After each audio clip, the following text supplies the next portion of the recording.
Hello friends, मैं हूं अजीज। आप देख रहे हैं मूवी स्टॉक चैनल, जिस पर आज मैं बात करने वाला हूं फाइनली नेटफ्लिक्स पर रिलीज हुई सीरीज को, जिसका टाइटल है 1899। बाकी आपको ये भी भूलना नहीं चाहिए कि इस सीरीज को डार्क के क्रिएटर्स ने क्रिएट किया है, ताकि आपको ये आइडिया हो जाए कि आप किस तरीके के कंटेंट पर अपना टाइम देने वाले हो, जिनमें से अब आपके कुछ डाउट्स को क्लियर किया जाए। तो अनफॉर्चुनेट आप इस सीरीज को फैमिली के साथ बैठकर बिल्कुल भी नहीं देख सकते। बाकी हाँ, शो को हिंदी में रिलीज किया गया है, या फिर कहूँ नेटफ्लिक्स वालों ने इस शो को हिंदी ऑडियंस के लिए आसान नहीं बल्कि बहुत ही ज्यादा आसान कर उन्हें परोस दिया है, ताकि वो लोग इस कंटेंट को भी कंज्यूम करें। जिसके रीजन पर मैं इंट्रो के बाद बात करूंगा, क्योंकि इंट्रो के पहले बात होती है इन कंफ्यूजन के बाद सीधे सीरीज की स्टोरी की, जिसमें ये शो पहले ही एपिसोड्स में नरेट कर ये चीज हमारे दिमाग में डाल देती है कि शो का पूरा फोकस बस हमारे दिमाग को यही यकीन दिलाना है कि जो कुछ भी शो में चल रहा है उसका कोई लॉजिक नहीं, क्योंकि असल में मेकर्स यही चाहते हैं, जिसमें मेरी नजर में वो पास हुए हैं। अब इस सीरीज की तरह मैं आपको बिल्कुल भी कंफ्यूज ना करते हुए इस चीज को छोड़,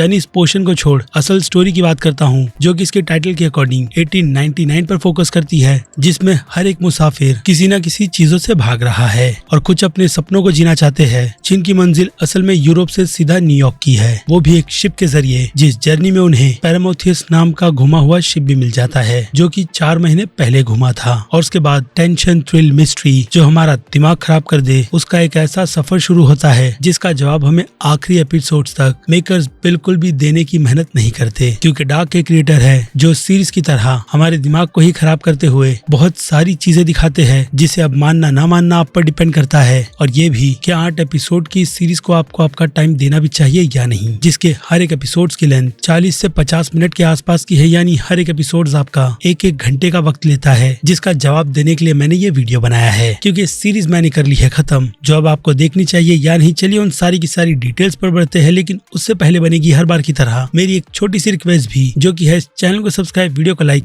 और शेयर करने की।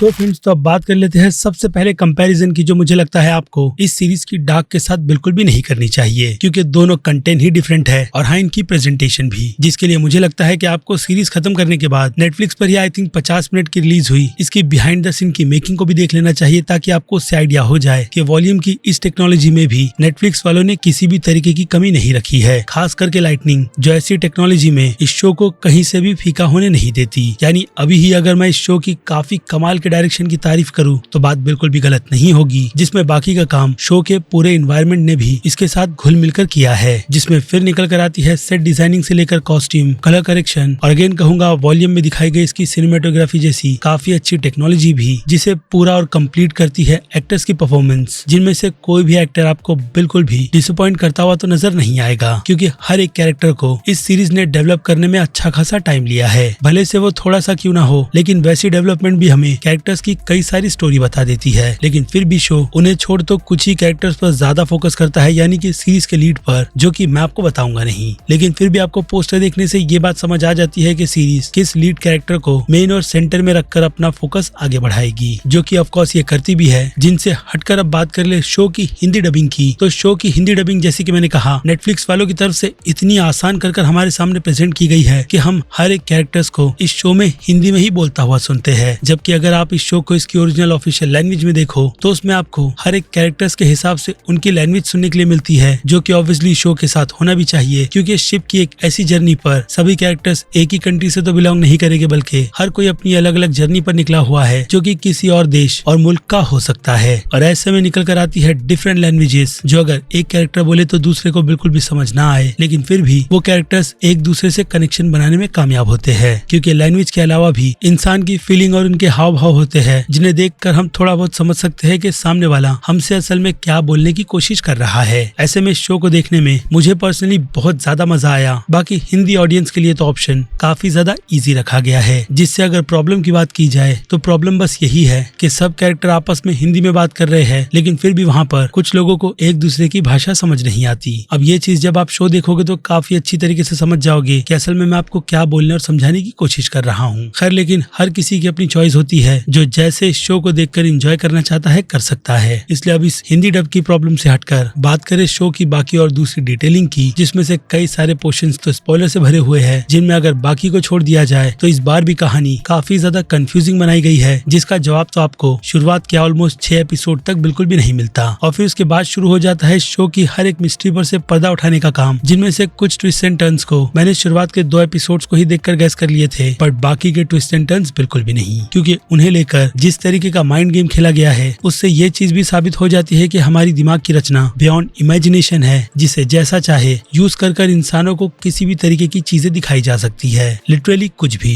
यानी यहाँ पर इल्यूजन, सच और झूठ के बीच का सामना ये सीरीज अपने हिसाब से हमें फील करवाती है, जिसका जवाब अनफॉर्चुनेट इस सीरीज ने अपने इस पहले 8 एपिसोड में बिल्कुल भी नहीं दिया। यानी सीजन 2 के द्वार को एक अच्छी ओपन एंडिंग के साथ छोड़ा गया है, जिसके आगे की स्टोरी देखने के लिए मैं तो काफी ज्यादा एक्साइटेड हूँ, क्योंकि इस शो ने खुद को एक ऐसे एंड पर लाकर खड़ा कर दिया है जिसके बाद से इस शो को देखने और समझने की पूरी की पूरी जो सोच है वही बिल्कुल बदल चुकी है। और हाँ, इसके अलावा एक और चीज जो मैं मेंशन करना भूल गया वो है शो के बीजीएम और हर एक एपिसोड्स के एंड होने से पहले सॉन्ग के सिलेक्शन, जो हर सिचुएशन के साथ बहुत ही अच्छी तरीके से ब्लेंड होते हैं। और फिर क्या, एक ऐसी एंडिंग जो हमें इसके अगले एपिसोड को देखने के लिए मजबूर कर देती है, जिनमें अब अगर लेंथ के हिसाब से इस शो को देखा जाए तो मैंने पहले ही ये सोच कर रखा हुआ था कि मैं किस तरीके का शो देखूंगा, तो उस हिसाब से इस शो ने लेंथ में मुझे किसी भी तरीके का बोर नहीं किया है। और आपको भी उन्हीं चीजों को दिमाग में रखकर इस शो को देखना है, वरना आप कंफ्यूज के साथ साथ इस शो को देखते वक्त बोर भी होगे। जिसके बाद अब बात कर लेते हैं सीधे शो की रेटिंग्स पर, जिनमें अगर आ जाओ सीधे एक्शन पर तो शो के एक्शन को काफी कम और बहुत ज्यादा रियल रखने की कोशिश की गई है, जिसे ध्यान में रखकर मैं इस शो के एक्शन को 5 में से 1.5 स्टार की रेटिंग दूंगा। और बात रही कॉमेडी की तो वो इस शो में दूर दूर तक मुझे नजर नहीं आई, जिस कारण से ये रेटिंग बनती है 5 में से 0 स्टार की। और फिर बात करें शो के ड्रामा की तो मेकर्स इसी में बहुत ही अच्छी तरीके से खेलते हुए एक अच्छे कंटेंट को प्रोवाइड करते हैं, जिससे मैं ड्रामा की इस कैटेगरी में 5 में से 4.5 स्टार की रेटिंग दूंगा। जिसके अब भी कई सारे सवालों के जवाब हमें इस सीजन में तो नहीं मिले, लेकिन मेकर्स पर भरोसा करते हुए मैं इस शो के फ्लो को आगे ऐसे ही बढ़ते रहने देना चाहता हूँ। यानी कि मैं इंतजार करूंगा इस शो की परफेक्ट एंडिंग की, ठीक डार्क सीरीज की तरह। जिसके बाद बात करें शो के सस्पेंस की तो उसे मैं इस कैटेगरी में 5 में से 3 स्टार की रेटिंग दूंगा, जो कि बाकी दूसरी ऑडियंस के लिए इस कैटेगरी में और भी काफी ज्यादा हाई रहेगी। और नई ऑडियंस की तो बात ही छोड़ दो, जो इस शो के हर एक सस्पेंस से यही सोचेंगे कि इस तरीके का ट्विस्ट एंड टर्न उन्होंने आज तक नहीं देखा। और फिर बात करें शो के हॉरर थ्रिल की तो ये शो शुरुआत में हर एक जॉनर को टच करता है, जिसके बाद ये अपने फाइनल रिजल्ट पर भी आता है, जो कि अगेन स्पॉइलर की कैटेगरी है। जिनसे हटकर इन 2 कैटेगरी की अगर बात की जाए तो उसमें थ्रिल का पोर्शन ज्यादा रहेगा, जिसे मैं सिंपली 5 में से 3 स्टार की कैटेगरी में रखूंगा। जिसके बाद बात करें मास ऑडियंस की तो वो ऑडियंस जिन्होंने डार्क की सीरीज को बहुत ज्यादा पसंद किया था, उन्हें ही ध्यान में रखकर मैं मास की इस कैटेगरी में बी की रेटिंग को सेट करूंगा, क्योंकि अगर दूसरी ऑडियंस को इसमें ऐड किया जाए तो वो लोग सीधे इस शो को सी की कैटेगरी में रखेंगे। लेकिन बी की रेटिंग ठीक है। जिनसे हटकर अब आ जाए क्रिटिक्स पर तो क्रिटिक्स की राय इस शो को लेकर अच्छी ही है, यानी उनकी नजर में ये शो ए की कैटेगरी का है, जिनसे फिलहाल तो बिल्कुल भी एग्री ना करते हुए मैं नेटफ्लिक्स की इस 1899 की सीरीज के पहले सीजन को A- की कैटेगरी में रखूंगा, जिसका रीजन मैं आपको पहले ही एक्सप्लेन कर चुका हूँ। यानी कि अब वक्त है इस वीडियो को यहीं पर खत्म करने का, और साथ ही साथ आपकी भी राय जानने का, जो आप मुझे कमेंट में लिखकर बता सकते हैं। बाकी मैं हूँ अजीज, कोशिश रहेगी जल्द ही दूसरी किसी वीडियो में मिलने की। तब तक के लिए आप मेरे चैनल के बाकी दूसरे वीडियोस को भी एंजॉय कीजिए और टिल देन बाय।